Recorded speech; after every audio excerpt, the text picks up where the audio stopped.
You're listening to The Gulf Stream, the official podcast of the Hart Research Institute for Gulf of Mexico Studies at Texas A&M University, Corpus Christi. Okay.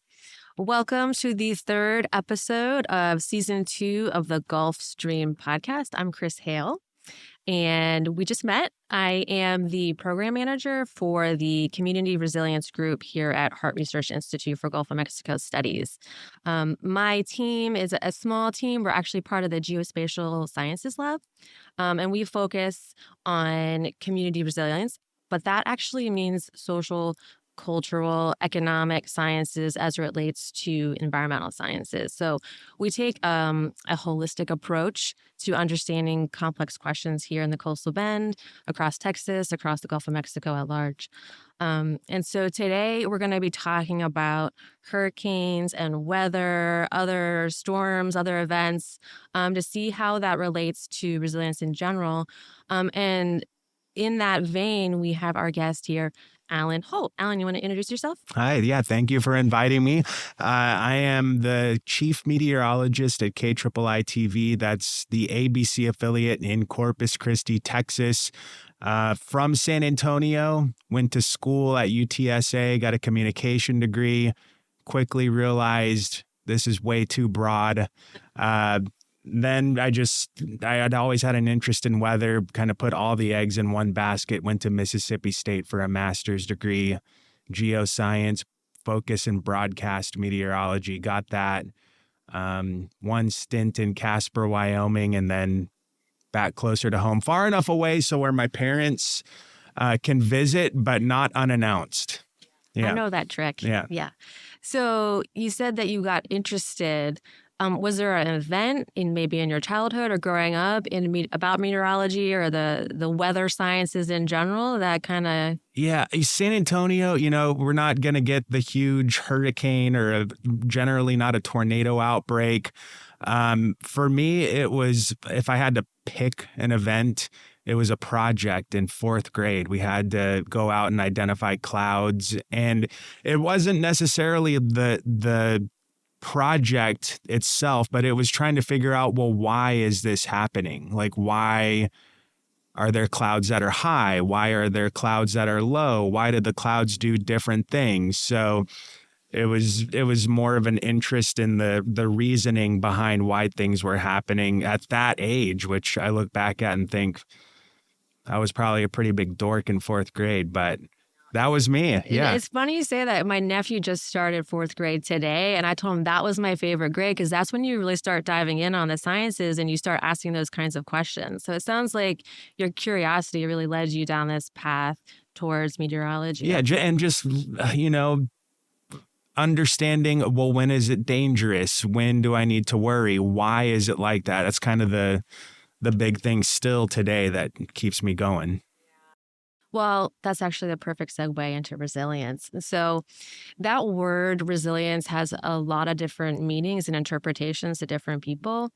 And I'm sure, actually, I'm going to go ahead and ask you, how do you define resilience? I would say, this is my trivia response, no phones allowed, that resilience is the ability to proactively respond to a disaster that is either pending or happening or has already happened. It's how do you respond to something in a proactive way that sets you up to a place of success, even if you have a disaster. That's an A+ response. So, a lot of people, when I ask that question, the typical response is it's how well a person or a community bounces back after a stress or shock or disaster, whatever level that stress is.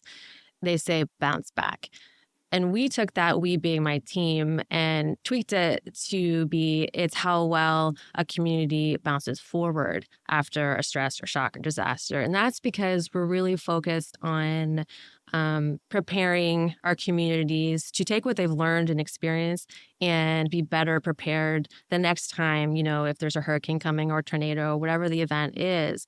And that brings in a lot of other questions in terms of preparedness for weather-related events. To you, as a weather reporter, what do you look for in sharing information and science that can prepare a community? Whether it's live reporting on the scene like you did with Beryl recently, or even down the road looking ahead. How do we prepare communities when it comes to weather? I think the biggest thing is knowledge. A lot of the mindset yesteryear in the broadcast industry was talk to people like they're third grade, fourth grade, whatever, very low level of understanding so the entire community can get it no matter what it is you're saying. And I just think that we're past that. We've got all this information at our fingertips now, and you can look things up further if you don't understand something. But I just think being as transparent as possible with data that we have, how that can impact somebody, and not sugarcoating it or dumbing it down. I think over time, the knowledge level of a community starts to rise. And I think that knowledge is what carries over into the preparedness and getting through a disaster, as successfully as possible. There's always going to be curveballs. There will be, bad things that happen, sad stories, but that's inevitable with disasters. And that's why they're called, disasters. If we could get through every one, it'd be no big deal. But we're still learning as people, I think. I agree. And I think one of the things you're most lauded for is your ability to translate that science. Literally, it appears on the spot. You have this gift of translating complex information in what we say layman's terms, right? So that everyone can have access to that information and knowledge. That sort of science communication expertise that you bring to your news station, is that something that just comes naturally to you, or did you get training in that? Thank you for that. I think that is a big compliment. There at Mississippi State, there was a little bit of that, trying to break down topics and explain them. As far as, a mentor, anything like that, Bill Vesey, great meteorologist. We were totally different, though, with respect to just the generational gap that was between us. He's retired now. I came in my 20s, and there was just a gap there. And I think we complemented each other really well. But now it's just the digital age. I feel that getting back to the question about, making things simple, there's so much information out there. You can Google anything and really get whatever answer you want. So I think that, being someone that is very consistent in how they are delivering a message about something like a hurricane really goes a long way. When you do it time and time and time again, people start to pick up on that. And I think that, the messaging of taking that complex topic and breaking it down into digestible bites that's my job. I feel like my job isn't to say the high is going to be 99 today. It is, but I'm looking much bigger picture in terms of how I approach a day today. I'm trying to just educate at the basic, premise of my entire day. Yeah, well, there's a reason there's a Holt cult, and I think that has a lot to do with it. Your ability to anticipate your audience's questions and needs and break it down for them. It's funny. So on social media, I use people. People, if I see a question popping up over and over and over again, we call it social listening at work. If I see it, I'll just address it and take the question on air or online or however. And I think that that's another thing that I don't know if everyone does it, but we definitely do. If there's something that's popping up and it's consistent, maybe it means I'm not addressing this thing that I wasn't aware I wasn't addressing. I think that's a huge tool in just the overall. 100% Yeah. agree. Yeah, that's actually one of our methods in our lab in terms of social science is looking at social media, and there's methodology and tools you can use to take what people are saying and posting in different platforms and analyze it to get at what the different sentiments are, different ideas and perspectives.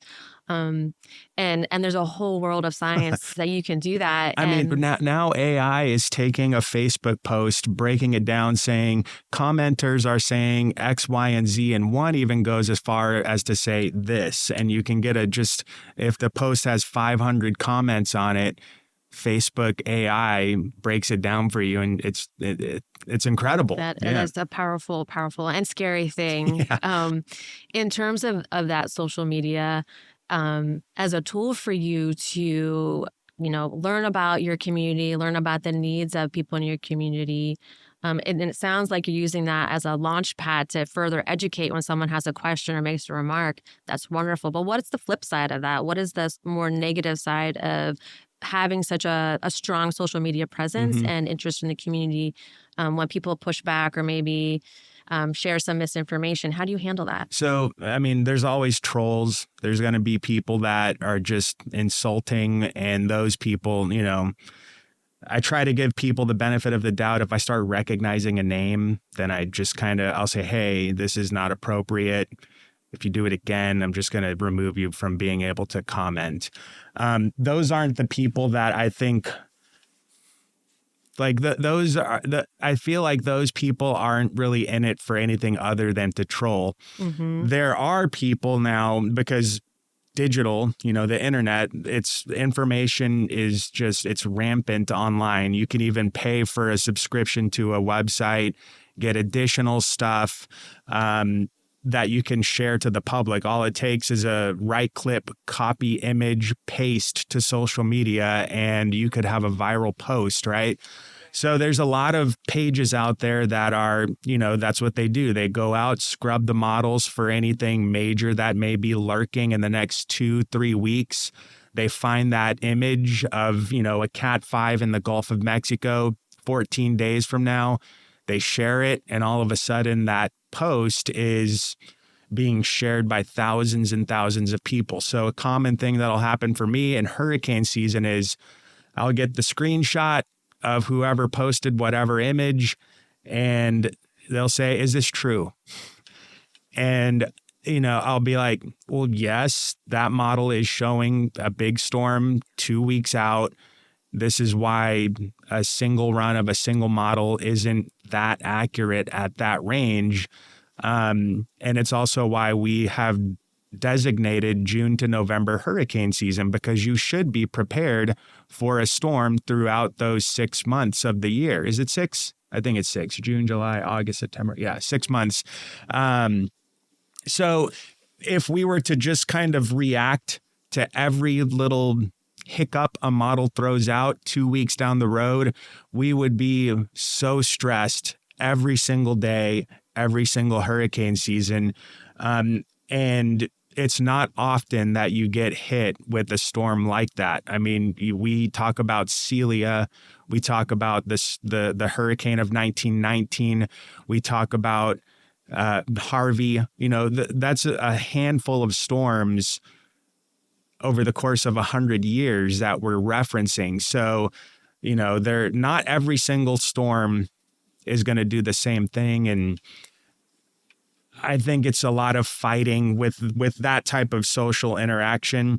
It's a lot of just trying to suppress the angst of just the massive amount of information that's out there. The angst, that's it right there, because I think that's where your natural gift kicks in, right? Where as a human being on this planet with a family, your own questions and your own worries about what's coming our way, you're able to anticipate that angst and answer questions before people even realize they have those questions, and do it in a way that they understand.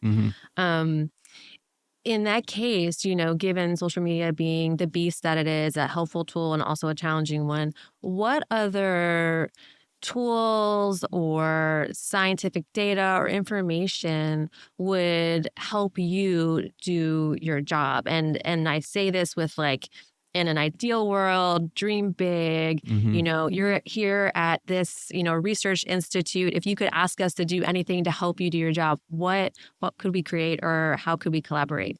So 2 things. One, the more likely one, in my opinion, is going to be incorporating AI to the weather modeling itself. So just more data points, more a faster way of running forecast models. I mean, these things are running trillions of very complex equations all day, every day. Most of the big models will run 4 times a day. So you get 4 runs each day. The higher resolution one's a little bit more frequent because it's not going out 240 hours, So AI somehow figuring out a way to speed that process up. But I think that the biggest thing that's holding back accuracy in meteorology right now is the lack of the ability to sample every part of the atmosphere in the entire world. What we're doing right now is, you've got data points. The National Weather Service, for example, launches weather balloons twice a day. Those balloons go up, they sample the temperature, the wind speed, the direction, the dew point, the pressure, all these things. And we get that data back. That data then gets plugged into the forecast models. But what happens between the Corpus Christi office and the San Antonio office? How do we know what's happening between those balloons? We don't. So we have to interpolate data and say, this is a really just very simplified example. If it's 100 degrees in Corpus Christi and it's 110 up in San Antonio, then in Three Rivers, it's 105. And that's in essence what the interpolation process is doing. And in that process, there's going to be errors. Those errors show up in the long range data as massive storms in the Gulf of Mexico 2 weeks from now. Yeah. So so you'd like to fill in those gaps. I don't know how we do that. I mean, you have to sample the entire Earth for these global models like the European, the GFS. You'd have to sample such a large, the atmosphere. You'd have to get it from top to bottom up to the tropopause. And I don't know how we do that. Maybe planes, but I think some do. If it was mandatory that all planes sent data back to weather models, I don't know. But the better data in, the better the forecast out is the gist of it. Okay, so better science. Just data. We need to be able to see what's going on. Back to that example of the cold front, or not cold front, the San Antonio to, let's say there's a cold front just north of Three Rivers, and Three Rivers is also at 110. So there's just things that happen, and there's no way to know without sampling all of it. What about people? Given we don't necessarily have all the technology yet to sample the entire planetary experience, how can people get involved on the ground with weather reporting, whether it's informing you directly or science in general? Is there a way people can report weather happening in their own backyards? There's a program with the National Weather Service Storm Spotter Network. You can go get trained by meteorologists that work at the National Weather Service. Those programs are great. You can get certified to do it. And what that does is, let's say a storm does roll through, it drops some hail. They're going to trust that you're not going to just go out and say marble-sized hail. Marbles are varying in sizes, so you'll want to see some type of comparison to that hailstone to be able to accurately report on what is happening. And that program just gives a little more credibility to those people that are certified in it. At a more general level, I would say to be as honest as possible with what you're seeing. People have a tendency to amplify their message. Oh my God, there's a tornado. I don't see it. The winds might be very gusty, but if a tornado is a very specific thing that's happening, and to just, if I'll put it this way, if someone said there's a tornado in Kingsville, and I just saw that comment, went on the air and said, hey, we're getting reports of a tornado in Kingsville, that wouldn't be good of me to just go out and say that. And I think back to the question, just having to try and be as honest as possible with the knowledge that you have. And I think the intent, if your intention is to go out and hype something, that's not what weather's about. It's about trying to get it right. It's trying to be as accurate as you can be with the information that you have without making assumptions about the future. So I think that's hard, because you've got AI now, then you can say, hey, make me a picture with a tornado in Kingsville, and it'll spit something out. And, you've just got to be, you've got to be very savvy about that technology that's out there and the way people could use it if they want to make a point, so. Yeah. And that comes back to, again, your ability to be a consistent source of information, and you're a real person, right? You're not a machine. And I serve this community. Like I am focused here. I'm focused in the coastal bend, with, Ernesto, I mean, yeah, we talked about it. I wish I could talk about every storm like that, where it's just like, yeah, it's going to interact with Bermuda and then move on. Imagine being in Bermuda and I was talking about it like that there. So when it's time to elevate the messaging, it's time. But most of the time we're just kind of sifting through the weeds, so to speak. Yeah, trying to get the clarity.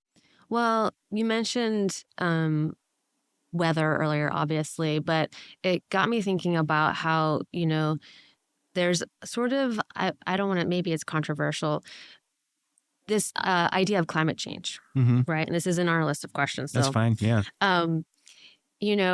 What is the difference between, when we're talking about weather, what's weather versus climate? Weather is the specific state of the atmosphere at a given point in time. Right now, it's hot and humid outside. That tends to be our climate here. But climate is the average, the aggregate of, a location's weather over a long period of time. So, you can glean things off of climate, whereas weather, you're not going to be able to make the assumption that, on Friday in New York, it's going to be, what the climate says it should be. Weather's going to be a lot more variable. I think that maybe would help communities, that kind of distinction would help communities maybe understand a little bit more about their role in climate change. The science is, it's irrefutable. Climate change is happening. Whether we point a finger at one person or another community or not, climate change is happening. A good example of exactly this, right? Our climate, the hottest days of the year are August 5th through the 15th. Those are the statistical hottest with average high temperature, 96 degrees. So we were talking about that, just happened, and right now our forecast is some of the hottest temperatures of the year so far. We're kind of pinging those triple digits. And so now I'm getting questions. I thought you said that the temperatures would start cooling after August the 15th. That's climate. Our weather right now is, that the temperatures are a little bit hotter and a little bit drier air. Just the general setup of the atmosphere is yielding these high temperatures. But that's a really good example of someone that is associating climate to the forecast. Right. So you did it just there. You did your magic translation on the spot. That was awesome. Yeah. So part of the work that we do here at Heart Research Institute within the Community Resilience Lab is understand or help people understand that difference between weather and climate, weather on the daily changes and then what the sort of average is over time, the rate of change and all of that. And a lot of our science is looking at the risk that people here in the coastal bend face in terms of flooding, drought, any weather-related event, whether it's acute or chronic. In terms of the coastal bend, being our trusted weatherman here, who's very intimately familiar with the weather and with our communities, what do you think is the biggest risk for our communities in terms of weather now and going into the future? I think complacency is the big risk in terms of whatever is going to be happening. We all want to think that it can't happen to us. And the thing about the big one is that generally it's a low probability but very high impact event that, is the problem. The risk is in preparedness. I think that we can handle storms. I'm not completely versed to as what the codes of all of the housing is throughout the city. But as you build more, the codes are going to be more up to date. So I think that the biggest risk isn't necessarily the storm itself, but what we are doing in preparation for said storm, because eventually we're going to get hit by one directly. It's been a while. And I just think the prep is the biggest thing. What do you recommend in terms of preparation? Not, when a storm's going to happen tomorrow, but now, like where there's a relatively quiet time period, what can communities do to prepare themselves for, say, a hurricane? So for on like a house level, family level of preparedness, you've got to isolate and figure out your weak points. Everyone's got them. Everyone's planning is going to be different for a storm. I like my house. I'll just talk about this. It's got the worst windows. It's bad with heat. They're going to break. So I know that I've got to protect that. And that's part of my prep plans. Not everyone's the same.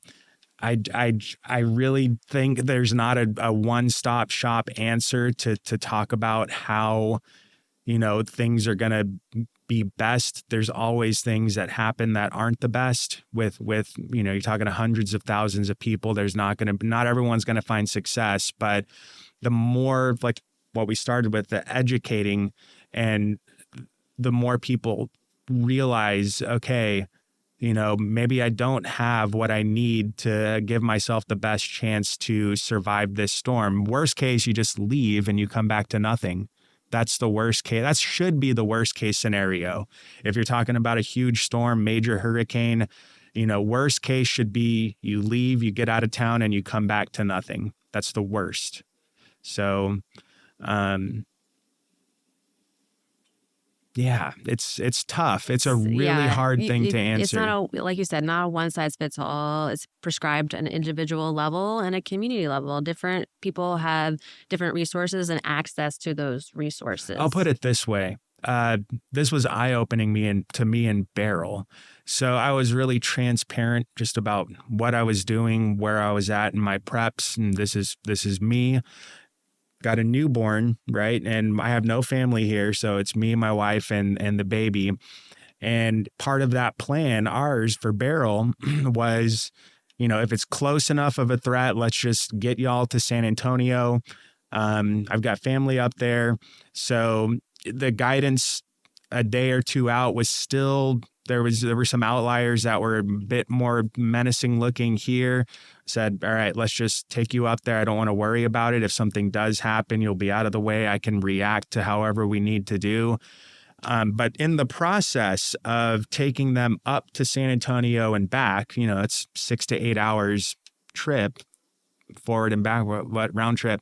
I was unplugged. I was not looking at data. I was not looking at the new Hurricane Center updates, not seeing the new cone.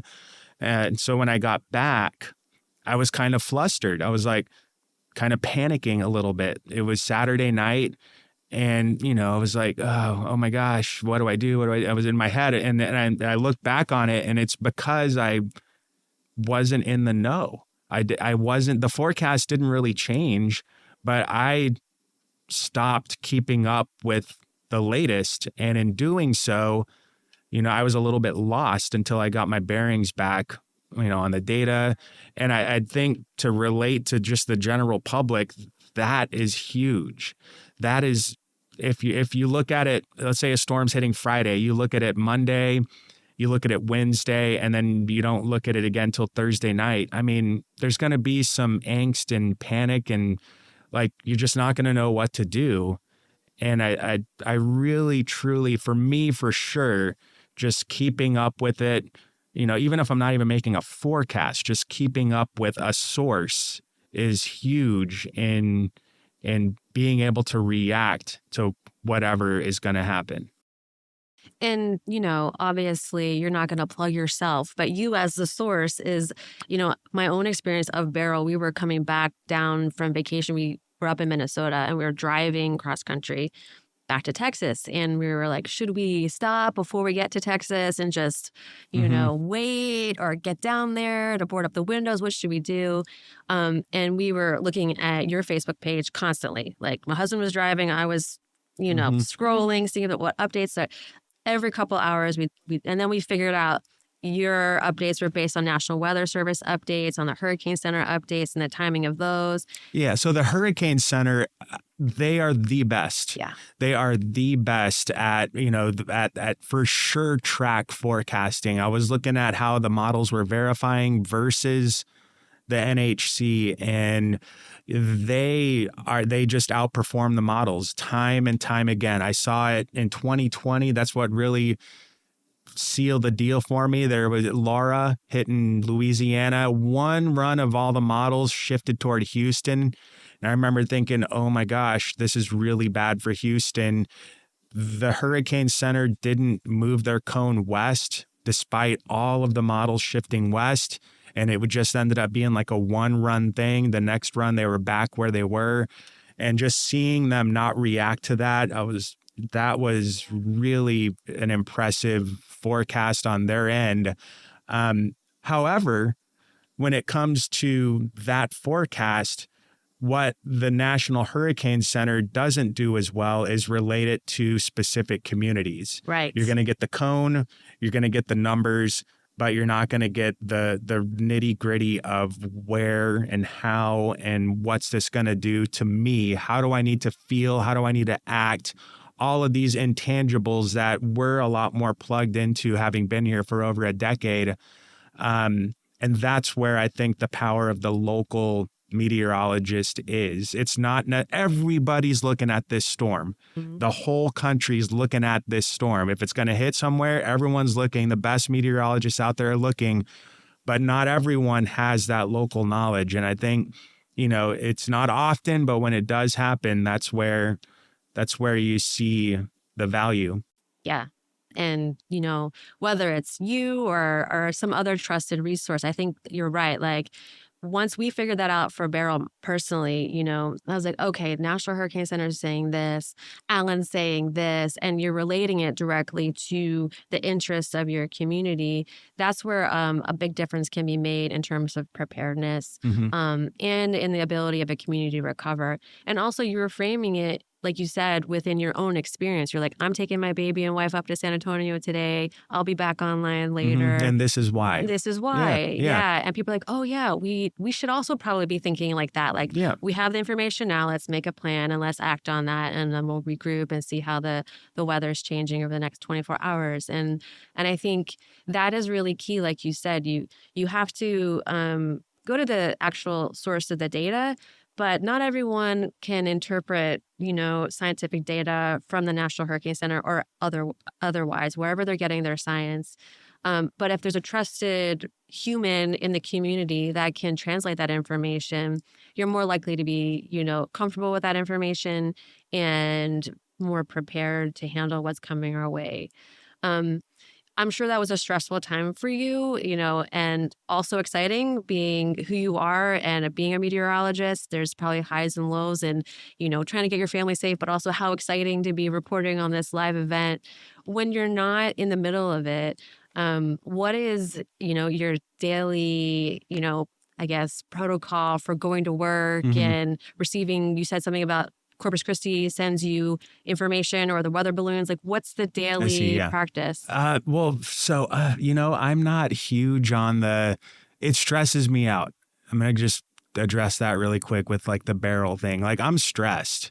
I was talking to my wife about it, and I was like, I like it, but I also don't. It's a weird, like, I can't really explain it. It's like I'm in it. I'm super mentally invested in it, but it's also really draining, and I can't figure out a way or word to describe the love-hate relationship with it, because it's a lot to go through one like that. And with Barrel, it was like we got all the feelings without the impact. So we like felt it all. We like felt the scariness, the threat.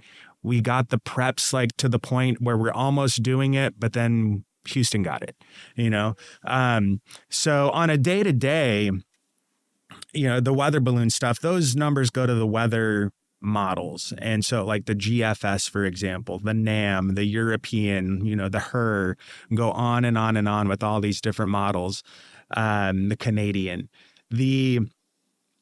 my day to day. So, I'll wake up, we've got this 2:00 meeting every day at work. I'm at home. I'll look at stuff. I have a general idea of what's going on. I'll go in 1:30, 2:00. Today I'll have to go in. It's a Monday, restart our computers. I do it once a week on Monday. I'll jump on that meeting, just kind of give my take on what's going on. If there's anything big coming, we'll just do like a very basic thing. In essence, they want to know, do we need to elevate you in today's newscast, right? So typically, no, there's not anything major, but from 2 to our first newscast is at 5. So from 2 to 5, I'm pen to paper. I've got a sheet just like this, and it's my forecast sheet. I've got everything broken down, like all the metrics that I want to look at over the next 7 days. I write notes on it. I'll look at forecast data for probably from like 2 to 2:45, 3, depends on how many people are bugging me that day coming over to the weather center. And I'll be making notes, and I'm making my forecast. I'll make my forecast, and it usually doesn't take too long unless it's active. On a basic week of summer, it's not terribly hard. So that's not a ton of mental, capacity there. But I'm really big at looking at statistics and numbers and, just random. Well, what was the average dew point in July? How does that compare? What is, all of these? I try to look at all these different angles that aren't as easy to look up. It takes a little more digging. So I'll make the forecast, put the forecast into a computer. We've got this really cool program now that I can put the high, low for the next 7 days, plus the hourly on the hour for the next 48 hours, temperature, dew point, wind speed, relative humidity, all these things, the sky condition. And I'll put all that into a computer for the next 48 hours and the next 7 days. That takes some time. But once I put that in there, the way we've got our graphics set up is that anytime I tell a graphic to pull on day 3, it'll know that it pulls the, high temperature from that day, so it's, there's some coding in there. And I'm making graphics. Graphics building is a big chunk. I'm probably spending an hour of time making graphics.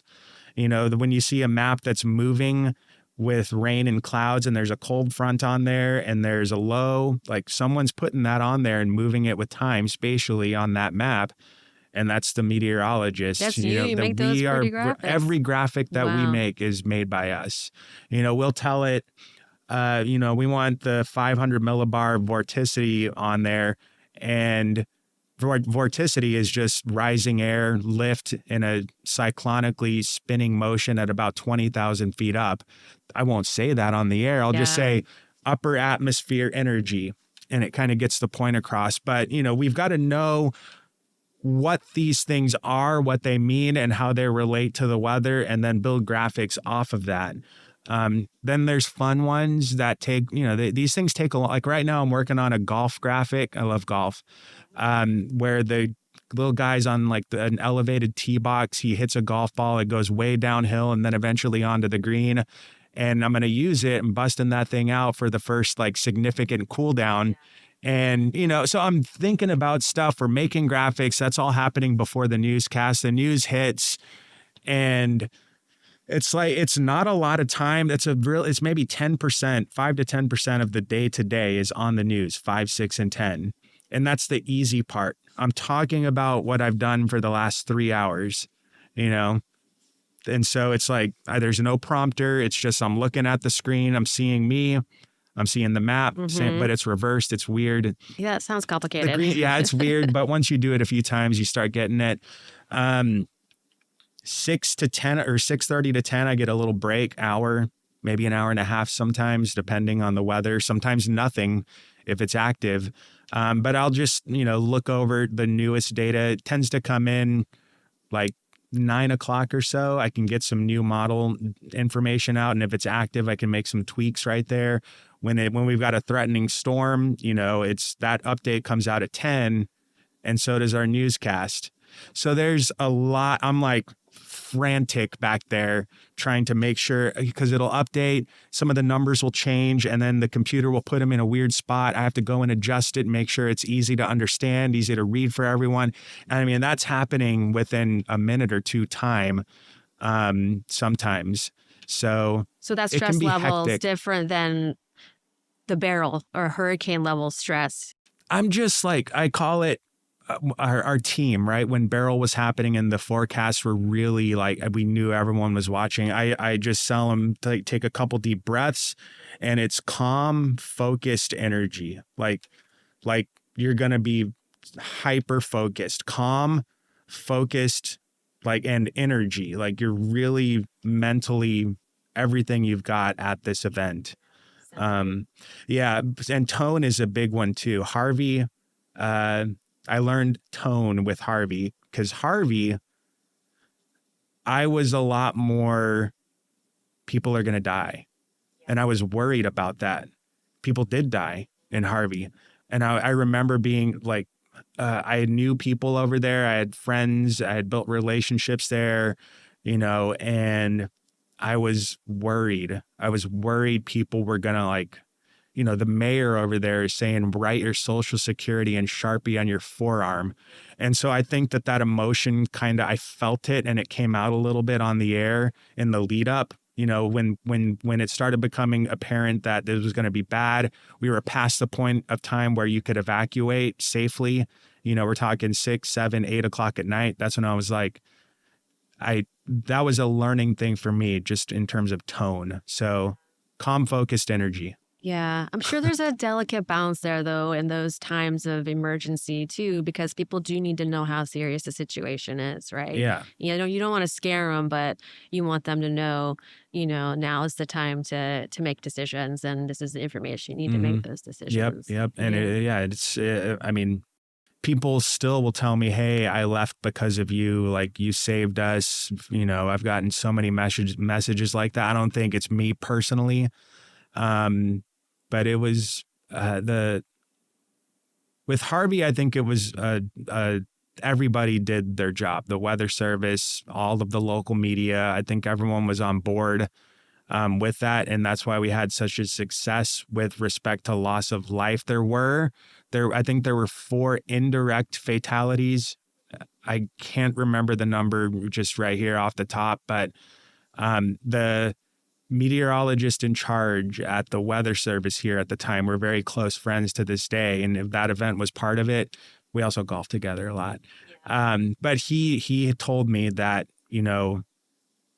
we saved lives, like me, him, he told me directly. And that was powerful. That was, something that I didn't think I'd ever be in a position to do. Yeah. Is that when the Holt cult was born? I don't know when that one might have been a couple years after I started. Okay. Started in 2012 here. But now, yeah, I don't know when that When did you officially become started. aware? Like was that like a tag on social media? I think somebody had told me about it, and then I said it, and then that's when people like figured it out. Yeah. And so, I mean, my wife always jokes I need to start selling merch, but I think there is some merch. I think are there? A candle? The candle, I saw that was around, I think right after Harvey. Okay. That year the snow came right after Harvey too, and I think that's when because people wanted warmth or something. No, I don't know. Oh my goodness. I don't know. Well, I'm with your wife. I think you should definitely, look into some sweatshirts or something like that. Maybe some umbrellas, Yeah, I was thinking just like a koozie with that's cool. whatever. Yeah. So it sounds like you golf, which is great. You love it. Mm-hmm. I think in preparation for this interview, I was looking up the whole cult because I was like, oh my gosh, I didn't know that was a thing. Yeah. And I saw some footage, I think, on your Instagram of you. You play drums? I do. We've got so drums, we can go all the way to the 7th grade, middle school band, whatever. High school marching band, played the snare drum. High school football games, I loved it. I was walking from 8th period to the band hall like fast, not running. My feet were both on the ground. Well, one of them was on the ground. Because you couldn't run in high school, I guess. But I just like couldn't wait to get to the football games. I remember riding the bus, just in the stands, playing the drum, whatever, going onto the field. I loved it. Loved my friends. Just our own little world. I was band president my senior year. Wow. So I got to go to the other side of the stadium and chat with the other marching band. That was a perk of being in the band leadership. Did you guys like shake hands or something? We would see them play a song and whatnot, and then they would come over to ours, and we would just kind of make friends with them. That's cool. Then after that, I did something called DCI, Drum Corps International. I wasn't in a great one. It was called Pioneer. I don't even think it's around anymore. But you tour the country with a bunch of other teenagers, and you're like playing a marching band show, and you're better than high school typically. Mm-hmm. It's kind of like, looking back at it, it's kind of like just band camp, an aggressive band camp. So I did that. Then at Mississippi State, I was in the marching band there. Played the snare drum. That was really cool. I got to see danced right there. Yeah, like Tim Tebow from Me to You. That's when I was there. That's cool. We were close. Well, close in space, not relationship wise. So that was like the formal band stuff. I was also in a band, like the fun type, where you're playing shows in San Antonio. It was a ska reggae band. Cool. The Royal Customs. That was a fun one. It was Customs with a K. We have a CD. I could have brought it, but it was me, a guitar, a bass, trombone, trumpet, and saxophone. Basically the band kids, forming this band. So we did that. The best thing we ever did, we played a lot in San Antonio, but one time our trumpet player / singer, he was at UT, University of Texas. He was in the marching band there, and they had this Battle of the Bands for 40 Acres Fest. It's a big event up in, Austin. And he submitted our CD to try and compete. And Austin, this is like 2007. So Austin's still kind of weird. Remember that? Yeah. Keep it weird. Mm-hmm. I feel like they've progressed past it now, but not that it ever was a bad thing. No. So we're up there 2007. We somehow get selected. Our CD gets picked, one of 5 bands to compete in the live Battle of the Bands. The winner gets to open for The Roots and Little Richard. What? So this is this huge thing, right? So we submit the CD. I don't know how many were submitted. I want to, in my head, think it was thousands. Maybe it was 20. Who knows? It was thousands. We were picked. Yeah. We played this show in like a cafeteria, and it was It was the best. We played this show, maybe 3 or 4 songs. It was a small sample, and we were locked in. We played this incredible show. We ended up getting second.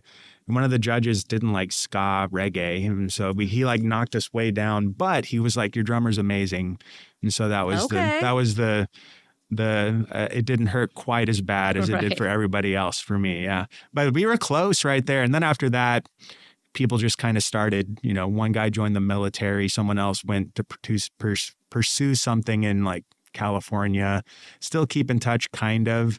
A couple of other ones are doing media stuff up in San Antonio, but now, sorry, I didn't know this was going to be a drum conversation. I love it. Yeah. Me, a guy at work, and Sonny Salinas, he's a guitar player here. We have a little thing going where the idea is to do mashups only, like 2 songs that kind of go together, and we put them together, but you wouldn't think it. The band name was going to be Mashed Potatoes. Nice. Yeah. But then I had this idea to call it Sunny and the Delights. Okay. It's a whole thing. I call a sunny delight in a nice weather. I don't know if people would get it, but it's slightly obscure, but I think once you explain it. Yeah. Well, because Sunny too, he's pretty well known, and I just think it would be hilarious. Yeah. Well, have you ever performed during one of your weather forecasts? You brought your 2 loves to there. You said golf is Golf's in some big of the now. but yeah. How about the drums while you're? I do. Yeah. Not the full drum set, but we give these hurricane kits away, and we announce it at the 10 o'clock show, and before it, I'll do a little drum roll. Okay. Bring the drum out we have a Domingo live studio where we have like the bands come in on Sunday. It's our sweet. And I'll bring that out, do a drum roll. Usually it's pretty smooth too. Yeah, that explains the fan following, I think. The drum roll? Yeah, I think that has a lot to do with it. Yeah, I don't know. Never played live. Well, I have in San Antonio live with the other band on one of the news stations there, but well, I think it's time. Got to be good first. Well, your Battle of Bands proves it. They love the drumming. Yeah. That takes. We'll get there. Yeah, we'll get there. I believe you will. Okay, my final question. This actually comes from my dinner table last night when I told my kids and husband I was interviewing you. I'm like, what questions do you want to ask Alan? Okay. And this sounds like it would come from my 11-year-old son, but in fact, it comes from my 43-year-old husband. Okay. And he wants to know, what is your favorite cloud? Oh, favorite cloud. Oh, man. There's a lot of different clouds, and I like them all. Mm-hmm. Can I give you 2 there's 3. Top 3. Okay, there's 3. Mm-hmm. Number 3 is going to be, they're all close. So I'm going to rank them based on rarity. Selfie is number 3. The shelf cloud. I was going to say something called, whenever I see a shelf cloud, I take a shelfie. A shelfie. A shelfie. Yeah, so you take it with you and the cloud behind you. But a shelf cloud, which typically that's designating, a big storm. There's some outflow coming out, and the cloud just kind of looks like a shelf. It's like very defined. Is that like when you're looking at the horizon over the bay, you see a real low, like dark, like line of a cloud? Is that a shelf cloud? It would be if it was attached to a storm, a big cumulonimbus cloud, and it was just kind of coming off the bottom of it. A lot of times there's big contrast because the cloud will be like white, and then behind it and under it, you'll have really dark skies. So you'll see that big contrast. Yeah. So shelf cloud, number 3. Say number 2 is a lenticular cloud.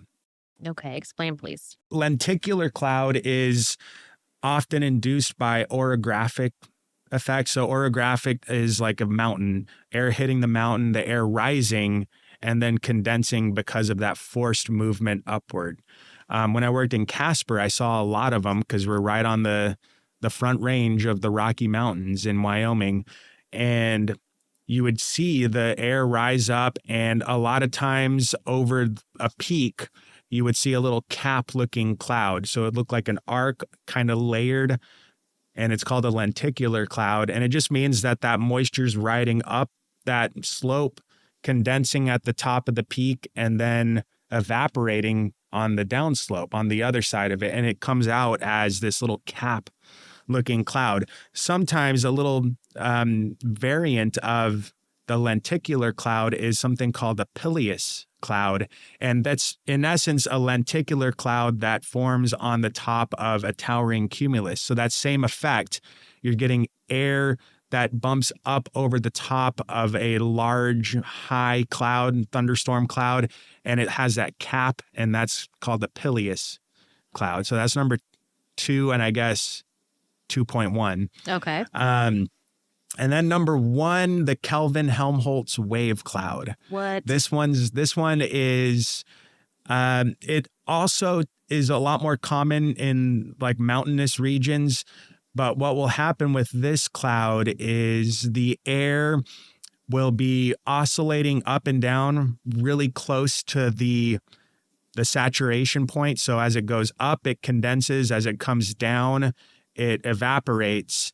And what you'll see that reflected by, in the atmosphere, you got air moving horizontally over the Earth's surface, right? So as that air is moving from left to right, right to left, whatever it is, you'll see that as the air's going up, you'll see a cloud, and it'll look like a wave, because as on its way down, it'll be evaporating, and it will look just like a wave. It'll like look an ocean wave. like an ocean, like a classic, like you see the curl on it, and it'll keep doing that until it reaches its equilibrium. So it'll just look like kind of like a decreasing wave, and it might happen 10 or 15 times, like in that pattern up in the sky.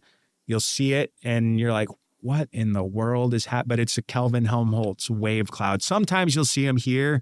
I think sometimes a lot of times we'll have wind that's vertically stacked, all moving the same direction. So from the surface up to the LCL, the lifted condensation level, that's where the base of the clouds are.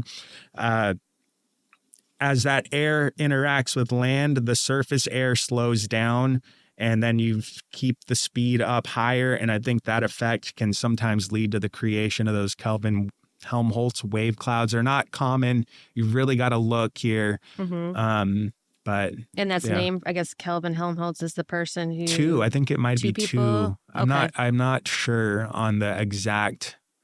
Because Kelvin's also like the temperature, but it's also a person. Right. Yeah. So I don't know. I think it's probably 2 people. Yeah. Well, you're here right here first. Alan Holt is a 4th grader falling in love with clouds. We'll just let him Full into circle. this. Yeah. Full circle. Yeah. All right. That's all I got for you. Do you have any questions for us? I don't think I hit them all on here. I liked this one where you were asking about the coastal bend and the Gulf Coast in general, a heightened sense of weather during hurricane season, especially after Harvey, and what kind of things I focus on when something's coming in.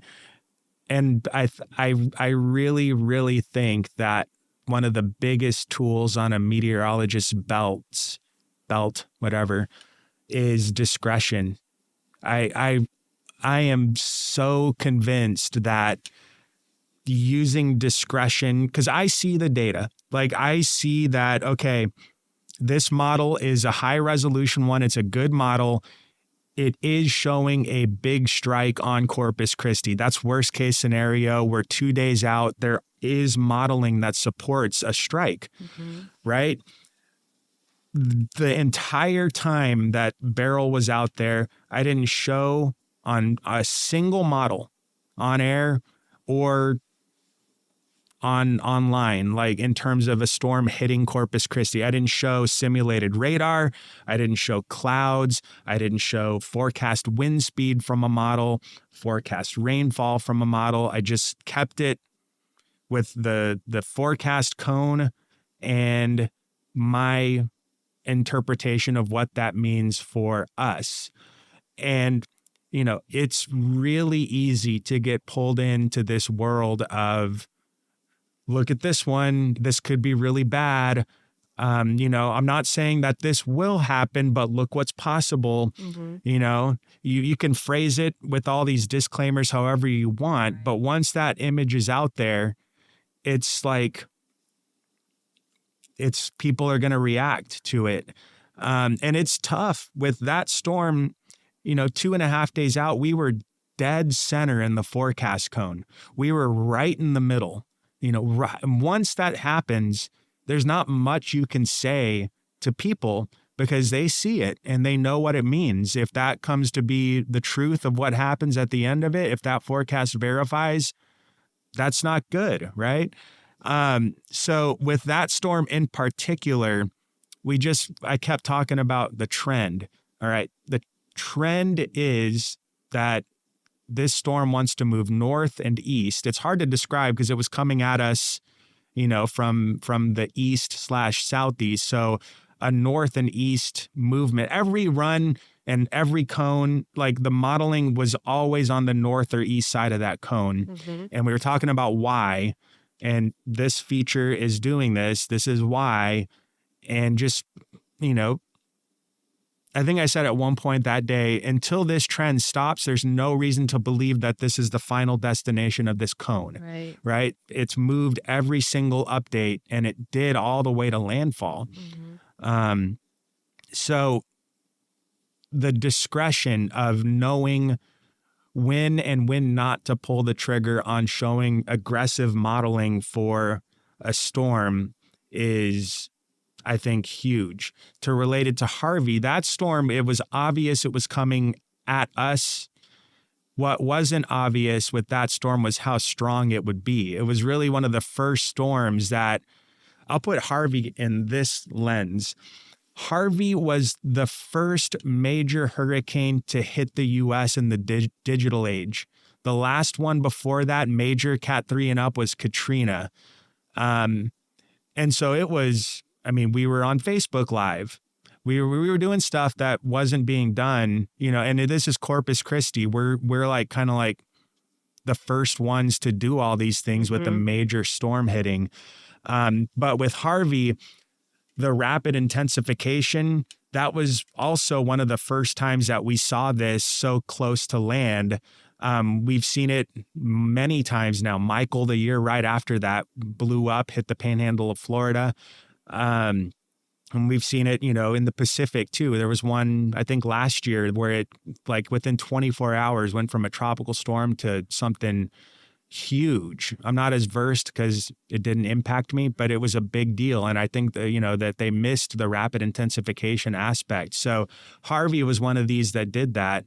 And so we might have been not aggressive enough. So, the discretion aspect, that was also a learning thing. I was more aggressive than the models, but it wasn't aggressive enough mm-hmm. with respect to what happened with Harvey.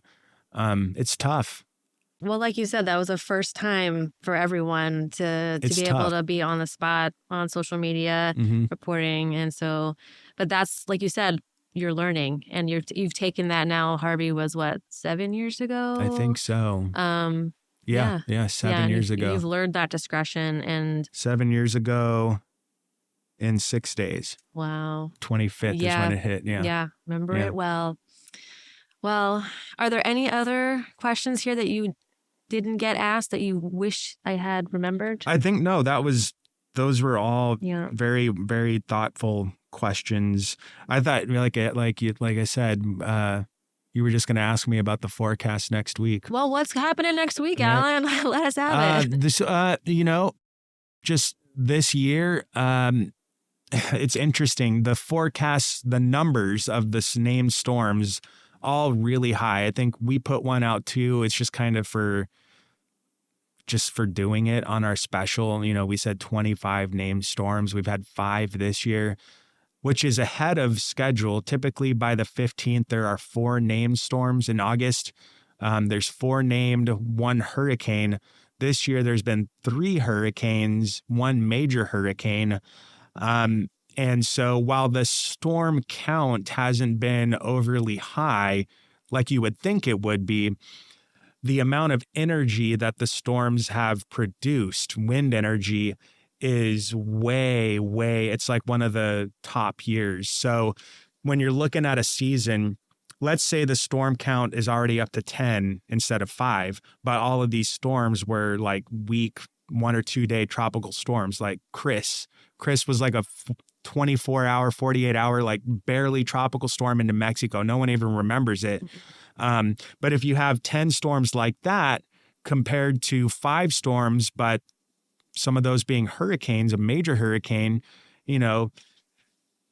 the qualification for a busy year is really subjective at that point, because you're only looking at storm count. I think 2020 was a good example of a year that we exhausted all the names into the Greek alphabet, but storms were getting named like it was like a fart in the Atlantic. Oh, that's Alpha. That's Alpha. Yeah. And I remember we were on social media. I was doing a Facebook Live about a storm. I think it was Beta, the storm that ended up being Beta that moved into the Middle Texas Gulf Coast. And on that Facebook Live, I'm not like looking at updated stuff while I'm live talking. I'm just like talking about the things that I know. And so I'm not looking for, I wonder if they named anything during this live. Right. And like on the course of that live, I think 2 storms got named in the Atlantic, like over by almost by Ireland, like way out there. And so did those storms really, so I just, there's a lot of ways of looking at how busy a season is. Some people will say, well, if nothing comes this way, it's not busy, even if there's 50 storms. If one does come and there's only 1 storm, then it's, it could be a historic year, a life-changing year, even though the season's not busy. So, Right. The question looking at next week, there is a little signal that some upper level energy may try to spin off of a big trough over the east. I was looking at it before I came in. It doesn't look like anything crazy, but typically the end of August and September are when the lid comes off. Yeah. Especially when it's in a busy year. If they're all like Ernesto, that's great, but eventually there's probably going to be another threat, and, that's okay. It's not time to act on it yet. It's just, we're in hurricane season. Yeah. And I think I learned from you actually, invest. Oh yeah, when they're labeled, that yeah. means you're investigating it. It just, so for example, if a storm gets tagged with this invest name, L designates that it's in the Atlantic. I don't know why that letter is that way, but E is the Pacific, I think. I'm pretty sure it's E. And they go from 90 to 99 and they keep cycling. So I think we're going to be on 98 on the next one. I don't know. I don't keep up with an invest number. But in essence, what happens when the Hurricane Center says, all right, this is invest 98L. Now we start running the tropical modeling on it. They might send out a hurricane reconnaissance aircraft to sample it. They'll drop tools and instruments into the storm. They'll try to locate the center if there is one to locate. And there's just better data on it. You're getting the drop sond. That's what that instrument is. It's the opposite of the weather balloon. They drop it from high in the plane through the storm all the way down to the ocean surface. Now they're starting to use drones to actually see what it looks like. And so there's a lot of stuff going on, but the invest is just, a fancy way of saying it's like it's being investigated by the Hurricane Center now. We're going to start to get the spaghetti plots on them, things like that. And so, those have been around forever, but I just think people are just more savvy now. So invest isn't new, but I love it when we get an invest because now it means I get better data. Right. That activates things start happening. Yeah. Have you ever been in one of those planes, those storm planes? Been in it, but with wheels on the ground. Okay. All right. Yeah. How do you get up in one of those? They do a tour. So they'll stop in cities every year on the Gulf and the Atlantic that are prone to hurricanes. They didn't come this year. But they'll go to Houston, New Orleans, Tampa, all these things. I got to go in one. I caught the drop sond as they dropped it through the plane, caught it, for like a TV thing. But I have friends that do it and have been in it. The closest I did was I rode Fat Albert, the Blue Angels KC-130. Wow. I think it's C-130. It's a prop plane, and they did some stuff in there and that was cool. but That's awesome. wasn't in a hurricane. All right. Well, thank you, Alan, so much for being with us today. We appreciate you taking the time and further educating us on weather and meteorology and community resilience in general. Thank you for having me. Thanks for listening. If you enjoyed this episode, consider contributing to a greater Gulf by visiting heartresearch.org. That's HARTE research.org.